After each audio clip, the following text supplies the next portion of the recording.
Sir ఇప్పుడు ప్రవేశపెట్టిన budget ద్వారా ఏ వస్తువుల ధరలు పెరగనున్నాయి, ఏ వస్తువుల ధరలు తరగనున్నాయి సార్? మొట్టమొదట తగ్గేది ఏంటంటే ఫుడ్ ఇన్ఫ్లేషన్ తగ్గించడానికి ట్రై చేస్తున్నారండి. ఓకే.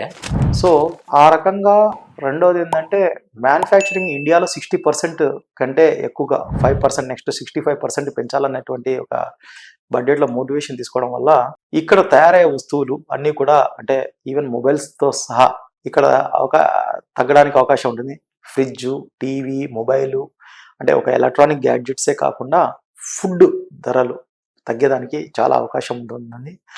అలాగే వ్యవసాయ విస్తీర్ణం పెంచాలి, మామూలుగా ఈ యొక్క రూరల్ ఎంపవర్మెంట్ అనేది జరగాలి కాబట్టి ఖచ్చితంగా మీకు ఈ యొక్క ధరలు అంటే రూరల్కి సంబంధించినటువంటి ఈ యొక్క వ్యవసాయ వస్తువులు అయితేనేమి, వ్యవసాయ పనిముట్లు అయితేనేమి, ఎరువుల ధరలు కూడా తగ్గడానికి అవకాశం ఉంటుంది.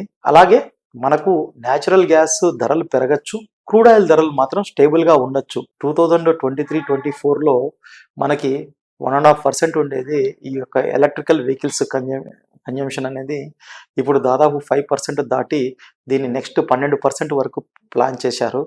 కాబట్టి 2025-26 సంవత్సరానికి ఈ 12% అనేది ఖచ్చితంగా అచీవ్ చేసినప్పుడు ఈ యొక్క మన యొక్క ఏదైతే కరెంట్ డెఫిసిట్ అనేది కూడా మనం తగ్గించుకొని ఇంపోర్ట్స్ అనేది తగ్గించుకొని దాని ద్వారా పెరగడానికి అవకాశం ఉంటుంది.